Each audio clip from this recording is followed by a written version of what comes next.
Iniciamos agora o segundo período da nossa aula de Aerodinâmica 1, do dia 4 de junho de 2020. Vamos continuar também neste período com a resolução de outro exercício da sequência de exercícios resolvidos, no que respeita então, mais uma vez, à matéria de asas finitas. Nomeadamente, iremos então resolver o problema 26 acerca da determinação das características aerodinâmicas para uma asa finita trapezoidal. Portanto, trata-se, efetivamente, de um problema de projeto de uma asa finita, para o qual vamos utilizar as relações que obtivemos com base na teoria da linha sustentadora e, especificamente, a relação de base que iremos utilizar para determinar, então, a distribuição de circulação, que depois, lá está, nos permite calcular características aerodinâmicas da asa finita. Portanto, dizia eu, para determinarmos, então, essa distribuição de circulação, iremos recorrer à equação do monoplano.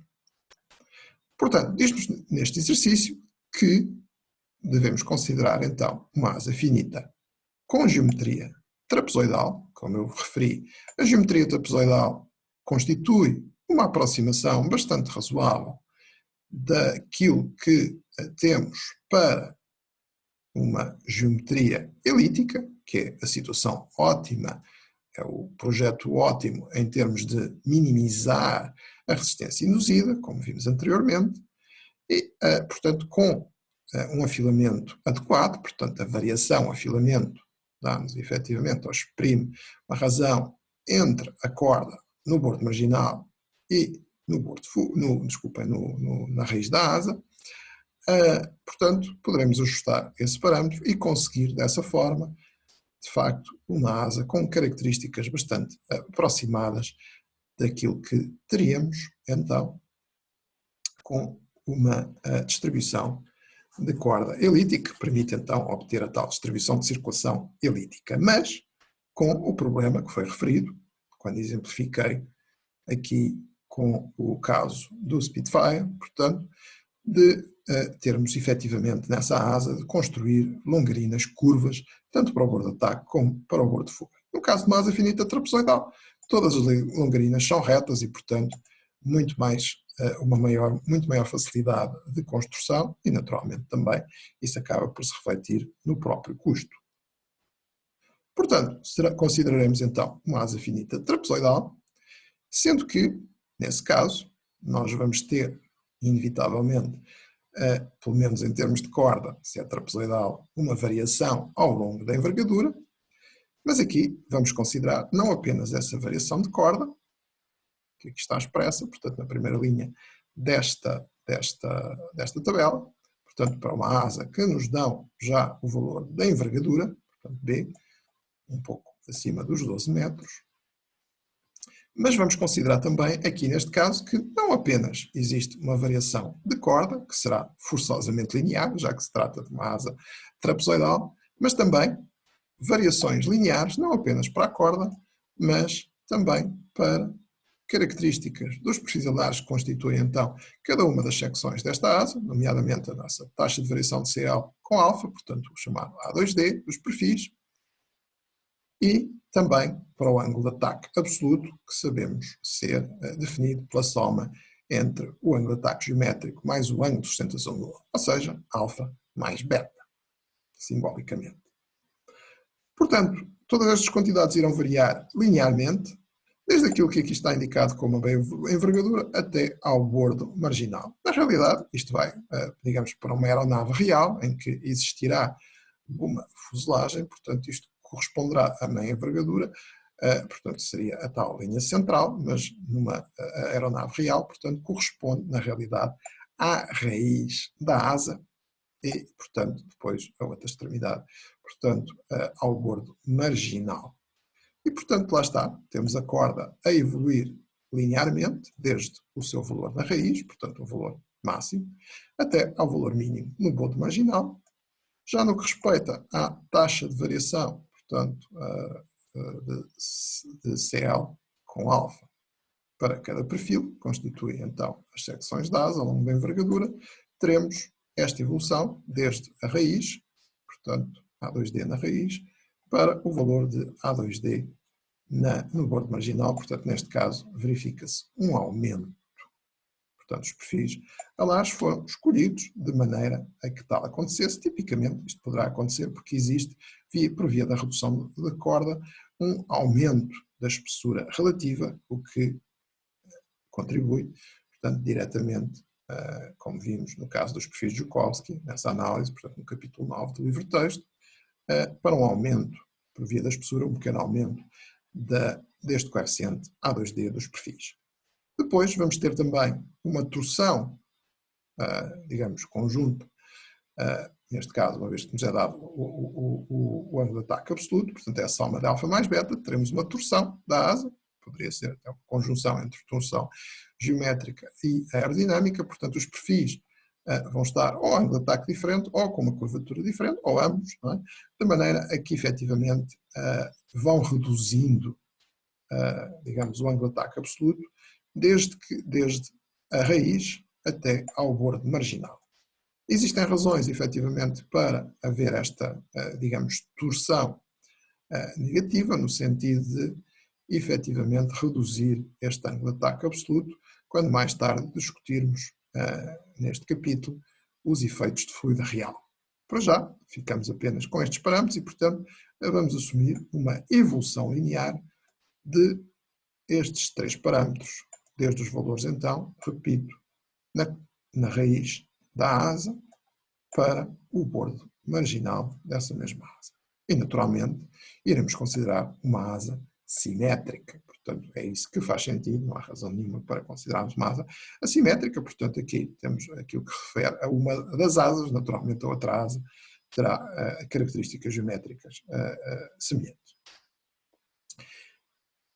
Pede-se para fazer este projeto, portanto, debaixo da hipótese de voo retilíneo horizontal a baixa altitude.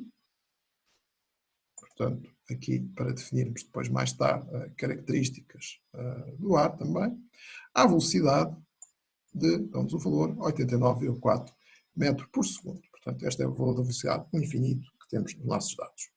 Pede-se na linha A para determinar a distribuição de circulação, portanto, gama θ, tal expressão, conhecemos ao longo da envergadura da asa, portanto, com base nesta informação. Pede-se também para fazer a comparação com aquilo que teríamos para a distribuição de circulação equivalente se se tratasse de uma asa elíptica, que não é o caso, pois trata-se de uma asa trapezoidal. Finalmente, na linha B, pedem-nos então para, conhecida já a distribuição de circulação, nós utilizarmos as relações de teoria da linha sustentadora para obtermos então os valores dos coeficientes de sustentação e resistência adimensionais, naturalmente, para a asa finita. Portanto, são os valores, digamos, traços do valor CL3D que omitimos neste caso. Ora bem, portanto, relembrar então as definições do nosso A2D e do alfa absoluto que há pouco eu introduzi. Vamos então determinar a distribuição de circulação, ou a expressão que nos dá a distribuição de circulação, em função de θ. E vamos começar então por exprimir, de acordo com os dados, as características geométricas desta asa. Primeiro, o nosso S, a área alar, portanto a área projetada da asa, frequentemente designada por área alar, é dada, portanto, para uma asa trapezoidal, pela corda média, o valor da corda média, ou seja, a semissoma da corda na raiz, mais a corda no bordo marginal, cujos valores dispomos aqui, vezes a envergadura. Ora, substituindo os valores da tabela, temos então a nossa corda média, vezes o valor da envergadura, que era igualmente fornecido na tabela, e então temos uma área alar de 27,85 metros quadrados. Com o valor da área alar, nós podemos ir à definição do alongamento e, usando a expressão desta forma, portanto a razão entre a envergadura ao quadrado pela área alar, nós calculamos então um alongamento um pouco superior a 5. Existem algumas indicações no que respeita à aplicabilidade da teoria de linha sustentadora. Tipicamente verifica-se que a teoria da linha sustentadora aproxima bem, portanto, a asas que dará bons resultados, asas com alongamentos, portanto, típicos de 6 ou superiores. Aqui não chegamos a 6, mas não estamos muito longe e, portanto, vamos admitir que será naturalmente válido, até porque neste momento não temos outra ferramenta. No entanto, isto poderia já ser um aviso de que começamos a estar um bocadinho no limite, um pouco no limite, para que este projeto seja válido, portanto, para uma asa com alongamento de pouco mais de 5. Portanto, esta teoria funciona melhor para asas embora finitas, com alongamento de pelo menos 6. Mas, naturalmente, vamos considerar, no âmbito deste problema, como perfeitamente válido, embora, lá está, não devemos ignorar, portanto, este resultado. Ora bem, nós temos então relações que, portanto, informação de uma variação linear ao longo de Z, portanto, para estes parâmetros. E sendo assim, como queremos obter a nossa expressão para a circulação em função de θ, como é habitual, portanto, para utilizarmos depois também na equação de monoplano, nós vamos então aqui exprimir então para esta asa trapezoidal plana, utilizando a expressão que nos relaciona Z com θ, coordenada a envergadura com tal ângulo θ, exprimir então como variarão com θ também a corda. Naturalmente começamos por exprimir em função de Z, que era o que estava indicado, portanto aquela evolução linear, e notem aqui, portanto temos a corda na raiz e a corda no bordo marginal. Agora vejamos tudo isto nesta expressão, então a expressão que é linear em função de Z sobre S, lembre-se que S minúsculo, não confundir com este S maiúsculo, que é a área alar, portanto o S minúsculo corresponde à semi-envergadura. Portanto, teremos então Z sobre S igual a 1. Quando atingirmos o bordo marginal, teremos Z sobre S igual a 0 quando estivermos na raiz. Certo? Portanto, na situação em que Z sobre S igual a 0, portanto, estamos na raiz, isso vai anular este termo todo e, portanto, ficamos 3,048 vezes 1, portanto, nos dá rigorosamente o valor da corda na raiz. Quando Z sobre S for 1, efetivamente, vamos ter então esta expressão toda. Vamos multiplicar por 3,048, fica aqui 3,048, depois multiplicando com esta vai cortar aqui com este 3,048 e fica 3,048 menos 3,048, anula, e fica apenas este termo que aqui está, menos com menos vai dar mais, e dá, portanto, 1,524 metros, portanto, o valor da corda, quando Z sobre S for igual a 1, ou seja, no bordo marginal. Certo? Naturalmente, como esta expressão é linear, temos então, de facto, uma evolução linear entre estes dois termos, como era indicado no enunciado. Ora, substituindo, então, Z igual a menos Z cosseno de θ, nós podemos exprimir esta mesma expressão agora em função de θ. E não se esqueçam das unidades, metro, na medida em que estes valores estavam dados justamente nessas unidades. Ora bem, agora fazer o mesmo para o coeficiente, o nosso coeficiente dCl de alfa, portanto, cada perfil da asa ao longo da envergadura, ou seja, ao longo de θ neste caso. Primeiro, exprimir em função de Z. Mais uma vez, introduzimos aqui o valor da raiz, tal como fizemos para a corda, depois, aqui como vemos, 1 menos o valor na raiz, menos o valor do bordo marginal, a dividir pelo valor na raiz. Exatamente o que fizemos, mas agora não para a corda, mas para dCl de alfa, ou seja, para o valor A2D. Certo? E, portanto, como é óbvio, funcionou para a corda, vai funcionar da mesma forma para o coeficiente A2D e, portanto, substituindo mais uma vez o Z por menos S cosseno de θ, aqui temos a expressão agora em termos de θ. Não se esqueçam das unidades, da A2D, que é radiano menos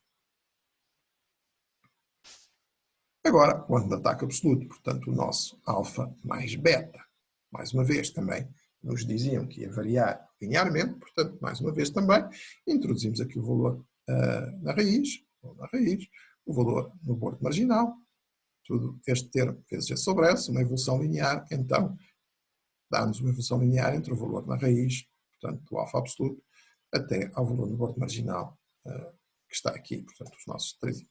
Portanto, mais uma vez, substituindo aqui a expressão que relaciona Z com θ, ficamos com aqui esta relação em função de θ para o nosso alfa absoluto. Ora bem, portanto, estamos a construir aqui características geométricas, relembrando que o nosso objetivo é então aplicar a equação do monoplano no projeto desta asa. Então vamos ter de calcular aquele coeficiente μ que ainda no período anterior vimos efetivamente surgir na equação do monoplano. E que, no caso geral, naturalmente é μ de θ, aqui também é porque é A2D de θ, C de θ, okay? Só o S é que é constante, portanto a semi-envergadura. Notando que este S é igual a metade, portanto, da envergadura, portanto podemos substituir aqui, cá está, metade da envergadura, e depois, agora vamos substituir as duas expressões, portanto, a do A2D, que dava 5,5 vezes aqui esta expressão com o cosseno de θ, portanto, cá está a expressão com o cosseno de θ, e o fator de 5,5. Vezes a expressão da corda, que também é função de θ, esta que aqui temos, que tínhamos um fator de 3,048 e depois mais um termo em cosseno de θ. Cá está esse termo em cosseno de θ e o fator de 3 de 0,48. Certo? Portanto, temos aqui uma função de θ, dada por estas duas expressões entre parênteses, e temos um coeficiente numérico fixo, que calculado dá 0,34, 3, creio que 78. Há aqui uma pequena correção a fazer, creio que é 8. Portanto, aqui será também 8. Portanto, é apenas um pequeno arredondamento. Não vai alterar significativamente o resultado. Ora bom, portanto, assim sendo, agora vamos calcular o produto que surge na equação do monoplano, relembre-se que é no primeiro membro, que é π vezes alfa mais beta, sendo que alfa mais beta é o nosso ângulo de ataque absoluto por definição. Ok? Portanto, vamos substituir então este valor numérico que calculamos aqui do μ vezes a sua função de θ, portanto temos o valor numérico, e agora estas funções de θ, estas duas, cá estão elas, surgem aqui. E vamos agora ter de multiplicar também por a expressão que tínhamos para alfa absoluto, portanto o nosso alfa mais beta. Portanto, vamos ter de multiplicar por um coeficiente que surge aqui, 5,5, cá está, este que vinha daqui, vezes 5,5, ok? E depois vezes esta expressão em parênteses, que é a função de θ, cá está ela. Okay? Agora, muita atenção, porque este ângulo de ataque absoluto estava em graus. E por isso é que eu fui chamando a atenção, portanto, das unidades que estávamos a utilizar. Portanto, notem que aqui o A2D já estava em radiano menos 1, okay? Portanto, não havia necessidade de fazer qualquer conversão para aplicar, portanto, estes termos na equação do monoplano, mas o alfa absoluto, portanto, o ângulo de ataque absoluto, estava dado em graus, uma vez que é mais habitual exprimi-lo em graus, ao contrário do nosso DCL de alfa, que é habitual escrever, embora também possa ser expresso em graus menos 1, não é? É mais habitual exprimi-lo em radiano menos 1. Portanto, muita atenção com a consistência de unidades, porque se vão utilizar todos estes termos em conjunto na equação do monoplano, eles têm de ter unidades coerentes, consistentes. Não é? E, portanto, por isso, estamos aqui a multiplicar por π vezes 180, este coeficiente de 5,5, de maneira a produzir, então, este resultado aqui, do ângulo de ataque absoluto, em também radianos e, portanto, ser coerente com os outros termos que utilizamos nesta expressão. Ora bem, portanto, depois de construirmos, então, basicamente, a maior parte do primeiro termo que surge na equação do monoplano, que vimos anteriormente, nós vamos então aplicá-la para determinar os coeficientes Bn, portanto, que na realidade correspondem, de facto, ao projeto da nossa asa. Portanto, vão ser eles que vão definir qual a distribuição de circulação e, a partir daí, quais as características aerodinâmicas da asa. Ora bem, portanto, como é que nós vamos aplicar, efetivamente, esta equação do monoplano? A primeira questão é quantos coeficientes necessitamos, porque eu já referi que ela intervém, portanto, surge um somatório na equação do monoplano e, portanto, podemos considerar mais ou menos coeficientes. Ora bem, portanto, há um compromisso a fazer e, tipicamente, 4 coeficientes são suficientes para obter uma boa precisão, portanto, na solução portanto, aqui na utilização da equação do monoplano, portanto, para o projeto MAD. 3 coeficientes é um compromisso que fornece uma precisão aceitável apenas. Ok? Portanto, quer isto dizer, basicamente o quê? Se nós não dispusermos de qualquer meio de cálculo, pelo menos uma calculadora que nos permita resolver um sistema de 4x4, porque vai resultar efetivamente na equação do monoplano, vai resultar uma equação para cada um dos coeficientes, embora faça intervir, portanto as equações estão acopladas, fazem intervir os vários coeficientes, mas na realidade vamos ter tantas equações como incógnitas para conseguirmos, que são os coeficientes, para os conseguirmos determinar, senão o problema não estaria fechado.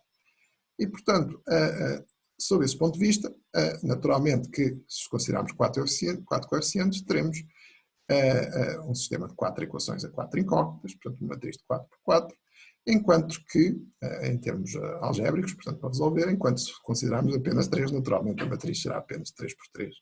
Não é? E portanto, conseguimos analiticamente resolver uma matriz de 3x3, sem muitas dificuldades, portanto resolver mesmo analiticamente, portanto, um sistema de 3 equações a 3 incógnitas, mas lá está, temos apenas uma precisão que é apenas razoável e portanto será desejável se, como eu disse, se dispuserem de meios de cálculo automático, utilizarem mais coeficientes, portanto pelo menos lá está, os 4 que já fornecem uma boa precisão e portanto com uma calculadora, em princípio das mais modernas, conseguem efetivamente resolver portanto este sistema. Ora bem, portanto, como a distribuição de circulação que pretendemos é simétrica, não há a mínima razão para que não seja, portanto, não, a situação do exemplo do exercício anterior é uma exceção, como é lógico, aqui, situações de projeto clássico, não há a mínima razão para não considerarmos uma distribuição simétrica e, portanto, sob esse ponto de vista, então, considerando 4 coeficientes, estes coeficientes serão coeficientes todos eles ímpares, B1, B3, B5 e B7. Já a gama de variação de θ, na medida em que a asa é perfeitamente simétrica, portanto, basta-nos considerar metade da asa, portanto, teremos uma variação, e havia aqui uma gralha, portanto, que corresponde de 0 a π sobre 2. Portanto, a nossa equação do monoplano irá ser escrita então desta forma, com o nosso μ mais π, o μ vezes alfa mais beta, digo, portanto, que acabamos de terminar há pouco, vezes seno θ, isto forma o primeiro membro então da nossa equação do monoplano, e agora, com 4 coeficientes, desenvolvemos o somatório relativamente a esses 4 coeficientes, e o primeiro termo resulta B1, sendo de 1 vezes θ, 1 vezes μθ, portanto o 1 desaparece, mais seno θ, e agora o segundo termo do somatório, B3, sendo de 3θ, agora n igual a 3, n, mais uma vez, vezes μ, portanto ficará 3 μθ mais seno θ, agora o terceiro termo, portanto, do somatório, portanto, agora com n igual a 5, e finalmente o quarto termo do somatório, agora com n igual a 7. Portanto, foi simplesmente desenvolver o somatório da nossa equação de monoplano que vimos anteriormente. Neste caso, nós fomos usar, vamos voltar aqui um pouco atrás, ao exercício anterior, em que tínhamos justamente, cá está, a nossa equação do monoplano, nesta forma. Certo? É essa que estamos a usar e, portanto, desenvolvemos este somatório com 4 coeficientes ímpares. N igual a 1, N igual a 3, N igual a 5 e N igual a 7. Portanto, precisamos, efetivamente, já que temos 4 incógnitas, B1, B3, B5 e B7, precisamos de 4 equações. Vamos, então, discretizar esta equação em 4 pontos ao longo desta semi-envergadura, portanto, θ entre 0 e π sobre 2. Note-se, todavia, que não podemos usar θ igual a 0. Vocês virem, como seno de θ igual a 0 é 0, esta equação resulta simplesmente 0 igual a 0. Portanto, não é uma equação, digamos que seja útil para resolver qualquer coeficiente. Portanto, nós precisamos de fazer a discretização entre pontos, portanto, neste domínio, de 0 π sobre 2, já cá é simétrica, não é? Mas sem utilizar, então, θ igual a zero. Bom, uma forma de fazer, naturalmente, isto é relativamente arbitrário, portanto, devemos cobrir esta gama, não é? Esse é um dos requisitos também de precisão. Será de esperar que tenhamos um pouco mais de discretização junto ao bordo, portanto, ao bordo marginal, onde as variações são mais significativas, mas enfim, uma evolução perfeitamente linear também não seria problemática. De qualquer forma, o que teremos aqui então, aquilo que é sugerido com 4 pontos, é fazer a divisão, portanto, entre 0 e π sobre 2, portanto, excluindo o 0. Portanto, o primeiro ponto colocado para θ igual a π sobre 8, o segundo para θ igual a π sobre 4, depois 3π sobre 8 e, finalmente, a π sobre 2. Portanto, substituindo, e é isso que teremos de fazer agora, portanto, utilizar esta equação para cada um destes valores de θ e vai-nos dar uma equação algébrica, portanto, para cada um destes valores de θ que temos cá em baixo. Portanto, 4 valores de θ, aplicação 4 vezes desta expressão para cada um destes valores de θ, certo? 4 expressões, 4 equações algébricas que, como veem, envolvem as nossas 4 incógnitas, os coeficientes B1, B3, B5 e B7, e que, infelizmente, estão acopladas. Notem também, muito cuidado, portanto, aqui quando fazem, portanto, quando substituem aqui os valores, atenção ao sinal que surge, imposto pelo seno, certo?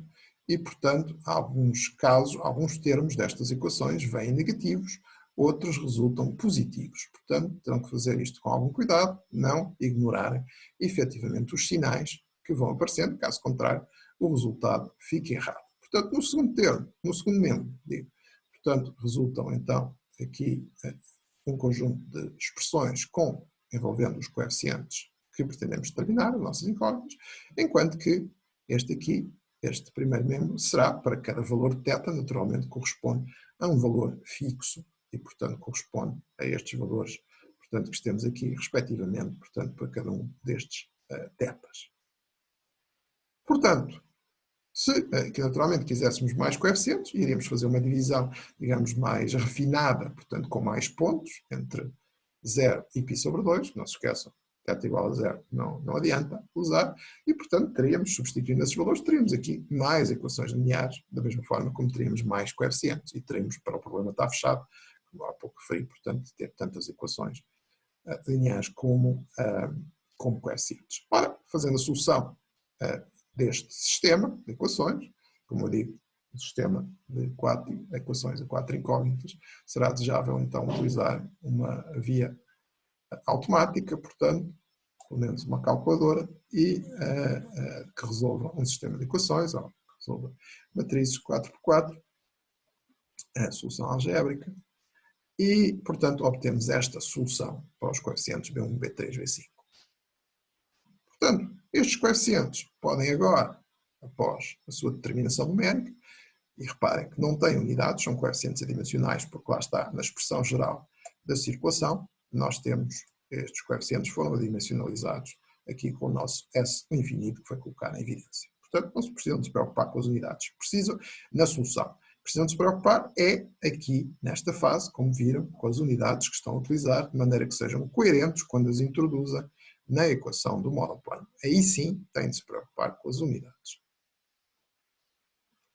E, portanto, naturalmente, a nossa expressão da circulação ficou agora, então, definida. A nossa circulação, portanto, a curva que nos dá a circulação, portanto, entre, e neste caso só fizemos por metade, portanto, entre o bordo marginal e o bordo de fuga, efetivamente, vai nos dar, portanto, aqui, mas é simétrica, lá está, desculpa, entre o bordo marginal e a raiz da asa, assim aqui é, mas a asa é simétrica, não é? Portanto, com estes coeficientes é fácil de obter, então, a sua representação.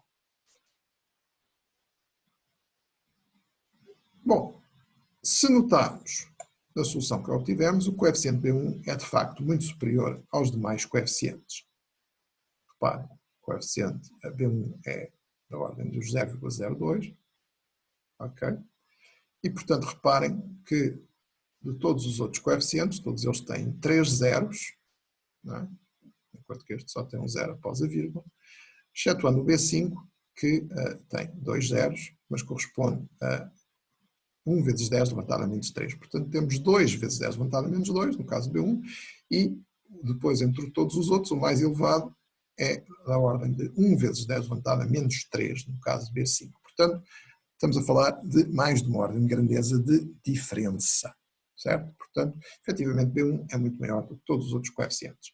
E, portanto, de facto, lá está, nós conseguimos para esta asa que não sendo elíptica, é uma asa trapezoidal, mas ela, de facto, permite-nos obter uma distribuição de circulação que não se afasta muito da distribuição elíptica, como já antes tínhamos referido, que é possível conseguir com uma asa trapezoidal, sendo que a distribuição elíptica de circulação, então, seria dada apenas com um único coeficiente, portanto, com o coeficiente B1, como sabemos, de maneira a minimizar a resistência induzida. Ora bem, isto conclui então a linha A.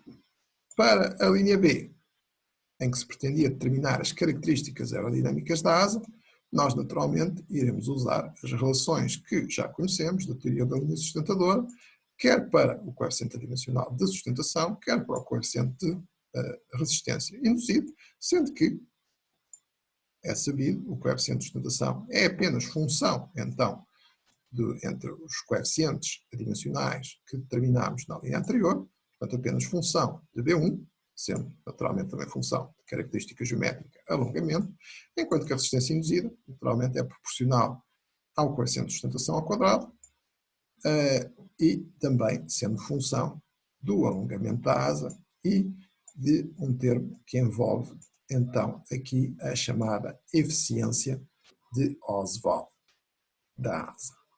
Portanto, é o inverso ou recíproco deste 1 mais delta. Onde delta, este parâmetro delta, então, corresponde a este somatório, que podemos calcular, neste caso, utilizando os 4 coeficientes que foram calculados, portanto, a partir da equação do monoplano.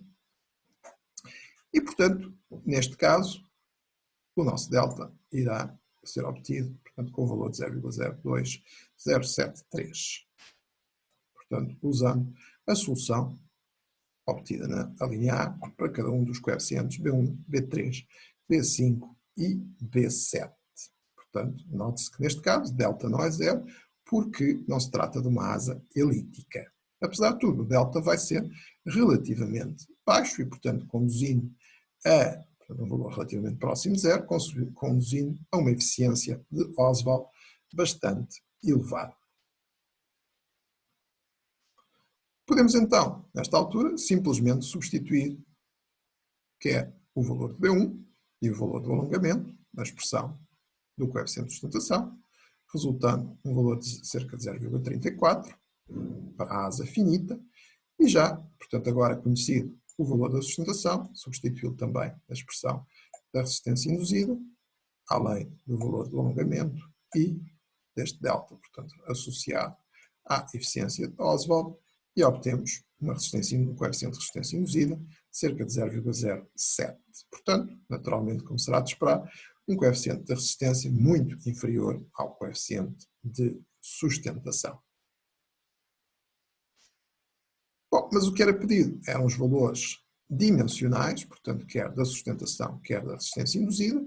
Naturalmente, para isso, iremos recorrer à definição do coeficiente de sustentação, portanto, a sua dimensionalização pela pressão dinâmica ou pelo produto da pressão dinâmica pela área alar, e, da mesma forma, a mesma dimensionalização para o coeficiente de resistência induzida, e substituindo então valores, portanto, considerando, como era referido no enunciado, um voo a baixa altitude, portanto, um valor de massa volúmica de 1,2 kg por metro cúbico, sendo que o valor da velocidade de voo, portanto, correspondente ao infinito, era indicado também nos dados, 89,4 metros por segundo.